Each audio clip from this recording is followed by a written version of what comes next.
Aujourd'hui, on mène la vie de château à Châteaubriand.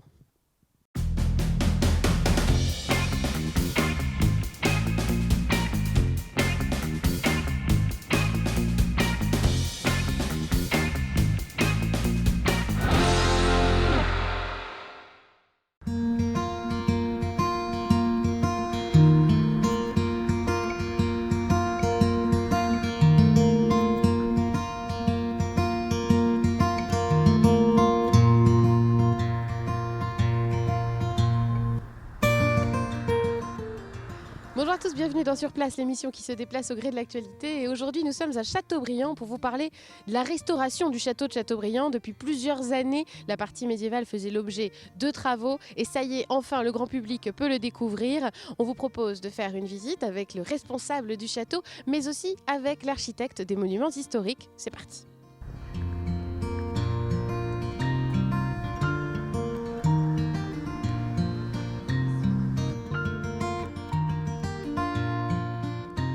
Je suis avec Sylvain Bertrand, bonjour. Bonjour. Vous êtes le responsable du château de Châteaubriand qui a réouvert pour partie au public, là, la partie qui se trouve derrière nous, le grand logis, depuis le week-end dernier, suite à une grande campagne de travaux et de fouilles archéologiques.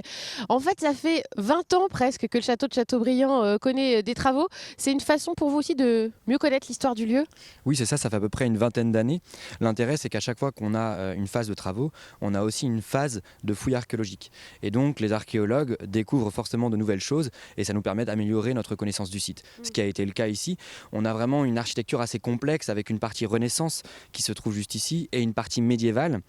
Mais chaque partie a vraiment évolué au fil du temps. On a 1000 ans d'histoire et 1000 ans d'évolution architecturale finalement. Et donc ça nous a permis vraiment de mieux connaître l'histoire de ce patrimoine. Quelle est l'histoire du château de Châteaubriand? Comment il a été construit? C'est le château, on dit, des Marches de Bretagne. Quelle a été son histoire? Alors le tout premier château à avoir été construit ici, il a été construit par un certain Briand Ier entre 1030 et 1050. Châteaubriand donc. Voilà, qui a donné son nom à Châteaubriand, le château de Briand, ça arrive assez fréquemment. Sauf que Briand, au XIe siècle, s'écrit B-R-I-E-N-T. Donc l'orthographe n'est pas encore fixée, c'est évolutif. En revanche, le tout premier château ne ressemblait pas vraiment à celui-ci. On avait ce qu'on appelait une tour majeure, ce qu'on appelle aujourd'hui un donjon. Et cette tour majeure était sur un promontoire rocheux, une motte, avec un fossé circulaire tout autour. Et l'avantage de l'archéologie, c'est qu'on a pu découvrir justement les traces de ce fossé primitif.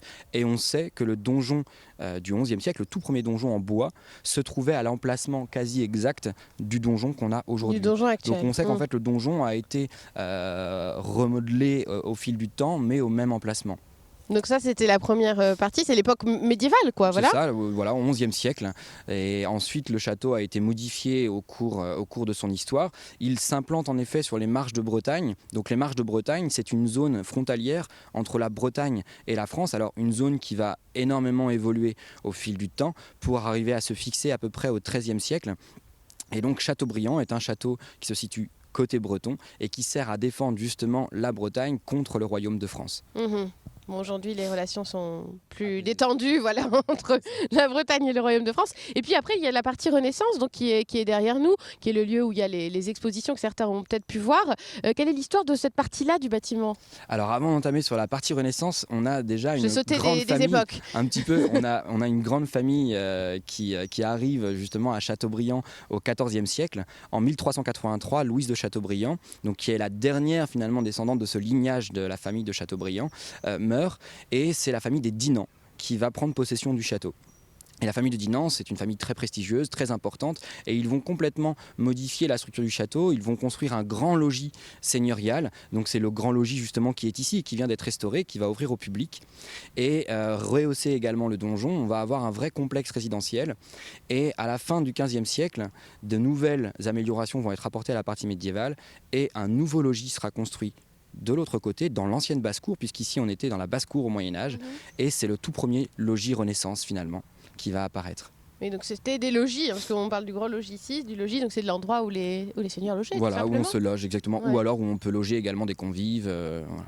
Alors, on va raconter quand même une anecdote qui concerne cette partie Renaissance aussi, puisqu'il y a souvent dans les châteaux des légendes aussi, des histoires. Et ici, à Châteaubriand, c'est celle de Françoise de Foix, que vous entretenez en plus. Hein. C'est ça, exactement. Alors Françoise de Foix, c'est la femme de Jean de Laval. Jean de Laval, donc, c'est le baron de Châteaubriand, c'est un personnage très très important également au XVIe siècle. C'est lui qui va finir finalement l'œuvre de sa grand-mère Françoise de Dinan et qui va construire cette partie Renaissance, le logis Jean de Laval, la galerie, etc., pour en faire justement un logis vraiment très prestigieux. Et Françoise de Foix, sa femme, est aussi connue pour être la première maîtresse officielle de François Ier. Sa relation avec François Ier va durer à peu près 10 ans, entre 1516 et 1526.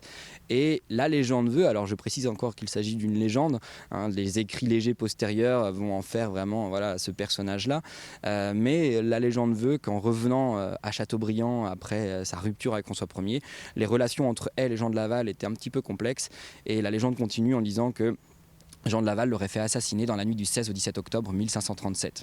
Carrément. Triste fin. Et tous les ans, dans la nuit du 16 au 17 octobre, le fantôme de Françoise de Foix revient au château, au bras de François Ier, avec Jean de Laval tiré derrière par des petits diablotins.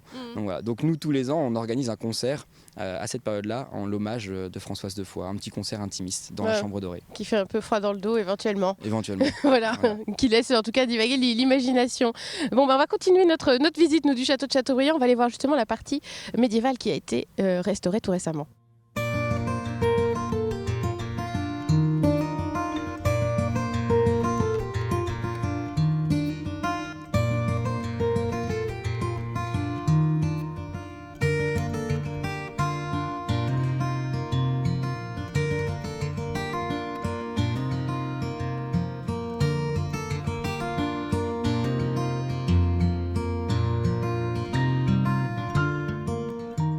Nous sommes à présent devant le Grand Logis, c'est la partie médiévale du château qui a fait l'objet d'une restauration récente et qui a fait aussi d'objets d'aménagement tout autour. C'est encore le cas aujourd'hui, c'est pour ça qu'il y a de la rubalise un peu partout pour ne pas piétiner la pelouse qui va être belle pour l'été. Voilà pourquoi il y a ce décor autour de nous.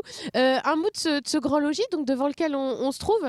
Qu'est-ce que vous avez retrouvé grâce aux fouilles archéologiques, les usages des différentes pièces de ce Grand Logis, c'est ça ? Oui, exactement. Alors en fait, c'est une histoire encore une fois un peu complexe et l'archéologie nous a permis de mieux comprendre ce bâtiment.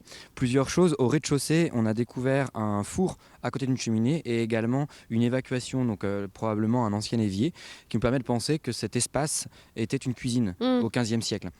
On a également retrouvé un espace cave et sur les étages, on a retrouvé les différents usages possibles en tout cas qu'on pouvait avoir à la fin du XVe siècle. Donc on avait probablement au nord un espace chambre et au sud un espace garde-robe. D'accord. Et on a mieux compris aussi l'histoire architecturale du site. On voit d'ailleurs la grande saignée qu'on a juste ici qui montre la démarcation entre le premier grand logis qui apparaît dans la deuxième moitié du XIVe siècle, et l'extension qui est réalisée à la fin du XVe siècle. Justement, donc là, le Grand Logis, c'était la fin de cette campagne de restauration de toute la partie médiévale. Il y avait eu donc le Châtelet et le donjon, et dorénavant, le grand public va pouvoir le découvrir en fait. Exactement. Alors le donjon, on pouvait déjà le visiter tous les week-ends depuis 2014, et désormais, on va avoir une visite qu'on appelle la visite résidence seigneuriale, qui permettra de visiter à la fois le Grand Logis et le donjon. Donc l'ensemble de ce complexe finalement résidentiel qui a été conçu par la famille des Dinan à la fin du XIVe siècle. Et les gens qui vont venir, alors peut-être les Castelbriantais aussi, ça va leur rappeler des souvenirs, ce Grand Logis, parce qu'il a eu une utilisation jusque dans les années 70 aussi. Hein. Oh, même encore plus récemment. Ouais. En fait, c'est devenu un orphelinat. Il y a des orphelines qui étaient accueillies ici, un pensionnat, jusqu'en 1876. Et ensuite, ce sont les gendarmes, les familles des gendarmes qui ont logé dans ces espaces-là du Grand Logis jusqu'en 1970 à peu près. Parce que la gendarmerie était installée. Il y avait la gendarmerie qui était au château de Châteaubriand avec tout un tas d'autres administrations. On avait la sous-préfecture, etc. Et d'ailleurs, la sous-préfecture, à partir des années 70, s'installe également dans le Grand Logis. Et on a des personnes qui, jusqu'à encore récemment, ont fait leur carte grise, par exemple, au rez-de-chaussée du Grand Logis. Voilà, donc ça va leur rappeler éventuellement des souvenirs à l'occasion de cette future visite au Grand Logis. On va rentrer à l'intérieur de ce Grand Logis pour justement voir la pièce où il y a des carrés de fouilles archéologiques qui vont faire l'objet aussi de propositions pendant les vacances à venir.